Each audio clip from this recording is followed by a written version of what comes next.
selon vous, une utopie ou alors l'Occident, de façon générale, a les moyens de remédier, de pallier à sa dépendance russe en termes de combustibles fossiles?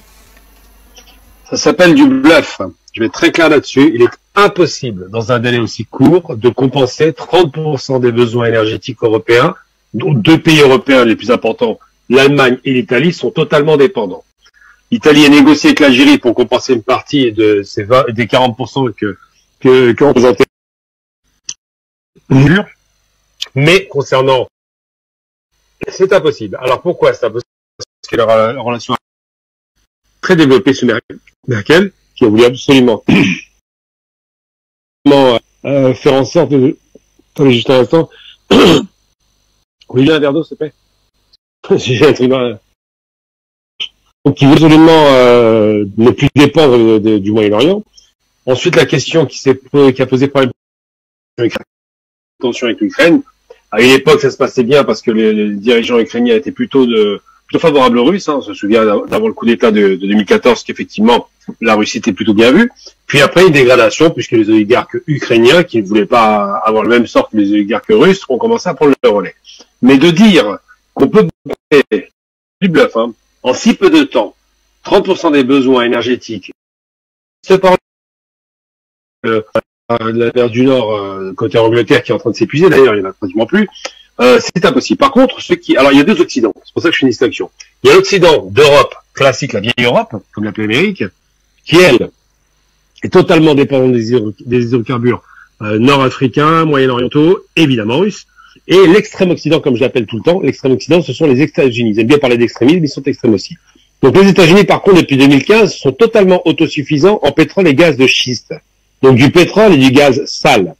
Alors quand on veut nous faire croire, enfin quand le bluff qu'on nous sert de dire qu'ils vont compenser parce que le GNL américain arriverait à bon port sur les ports de Hambourg ou n'importe quel port européen d'ailleurs, ça ne tient pas la route. D'abord, pour 2 raisons. La première, parce qu'il faut les capacités de le transporter. Les Américains ne les ont pas. Ils n'ont pas assez de supertankers pour ça.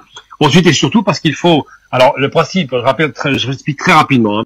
Pour le gaz et le pétrole de schiste, qui sont donc obtenus dans des conditions atroces pour la nature, une fois que vous les récupérez, vous devez, pour les transporter par méthanier, absolument le liquéfier, le rendre liquide. Donc ce gaz doit être liquéfié dans un premier temps, donc ça passe par une usine, être transporté par la mer, arriver à bon port et être regazifié. Il faut donc créer des infrastructures et des usines pour cela. Ça n'existe pas aujourd'hui. Actuellement, l'Europe n'en dispose pas et il faudrait entre 2 et 5 ans pour espérer créer tout cela. Donc ça c'est une réalité économique qui n'est pas discutable. La chance des Européens aujourd'hui, c'est qu'il ne fait pas trop froid.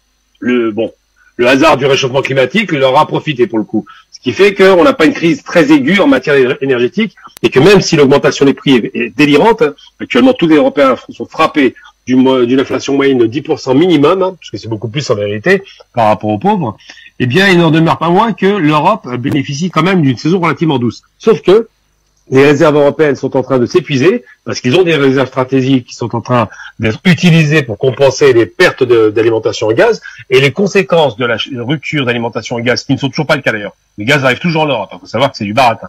Pour l'instant, ils ont réduit l'alimentation, mais ils continuent à avoir du gaz russe. Eh bien, les conséquences directes, ce sera quoi? À la fois un surenchérissement du coût d'importation du gaz américain qui en profite à plein. Les Américains se sont mis plein les poches. Le pétrole était à $80 le prix du baril de la mer du Nord, donc il n'est pas très cher aujourd'hui. Par contre, le gaz s'est envolé dans des sommets qu'on n'avait jamais atteints jusqu'à présent. Il est complètement décorrélé du pétrole. Eh bien, les conséquences durables, c'est qu'une fois que les réserves stratégiques européennes seront épuisées, il y aura une suraugmentation des besoins, évidemment, puisque l'hiver prochain ne sera pas forcément le même que celui-ci, et surtout, il y aura une raréfaction de l'offre. Et comme les Européens ont décidé en plus de vouloir imposer, contre le principe du marché libre, hein, le plafonnement du prix du gaz et du pétrole, ce qui est la pire imbécilité qu'on ait jamais vue. Je comprends la réaction de Poutine qui en rit parce qu'il se dit mais qu'est-ce que c'est que ces Européens qui ont toujours parlé du marché libre aux Soviétiques et qu'ils ont combattu pour cela, aujourd'hui ils veulent contrôler les prix. C'est quand même assez extraordinaire. Eh bien, simplement, c'est une façon désespérée d'imposer, alors qu'il y a la puissance, les lois du marché, de leur marché à eux, au reste du monde. Alors l'échec total, c'est que le monde entier, donc 80% du monde, ne suit pas l'Occident. Ils sont aujourd'hui isolés, contrairement à l'idée reçue. Et le pire échec qui ait pu affronter l'Occident par rapport à ces questions-là, je parle de l'Amérique, l'extrême Occident, c'est que les Russes ont gardé une liaison extraordinaire qui n'avait jamais existé auparavant avec la Chine. La Chine a décidé de prendre fait et cause pour la Russie.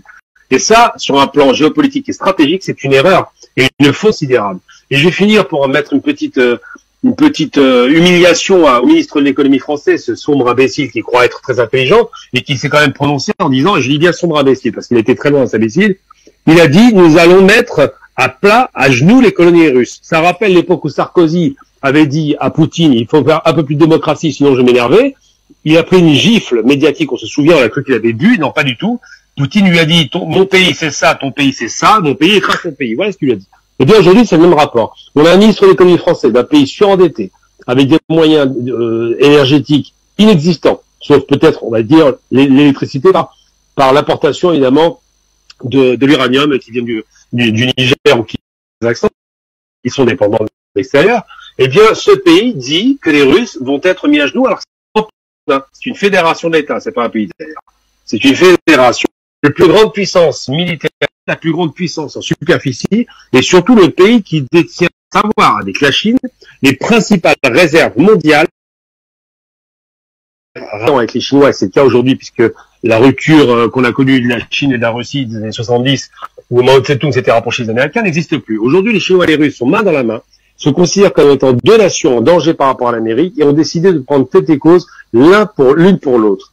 Et donc, quand les Russes sont embêtés dans le Donbass et en Ukraine, les Chinois ont dit, vous avez raison de vous défendre. Voilà ce qui a été dit récemment. Faut entendre les Chinois. On les entend pas assez là-dessus. Et quand les Chinois sont ennuyés par les Américains avec la provocation de Nancy Pelosi à Taïwan, les Russes les rejoignent en leur disant, vous avez raison de vous défendre. Aujourd'hui, le monde, les cartes sont rebattues. Étrangement, ça ressemble à la guerre froide. Les alliés se ressemblent aussi entre eux. Mais pour autant, le pari américain d'affaiblissement de l'ex-URSS, excusez-moi, est un échec total. Le pari américain de l'affaiblissement de l'Europe est une réussite totale. Les Européens sont tombés dans un piège grossier. Ils n'ont pas défendu leurs intérêts, ils ont défendu les intérêts des Américains.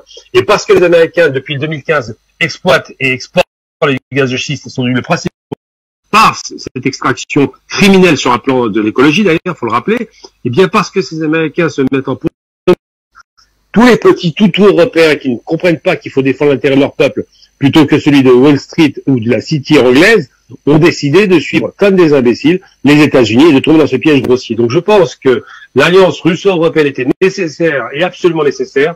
Les accords de Minsk qui étaient soutenus et parlés par l'OSCE n'ont pas été respectés. Les Européens ont une lourde part là-dedans parce qu'ils auraient dû insister pour que la dictature qui s'installait en Ukraine puisse respecter ces accords qui auraient fédéré l'Ukraine et éviter le claquement comme on la voit aujourd'hui.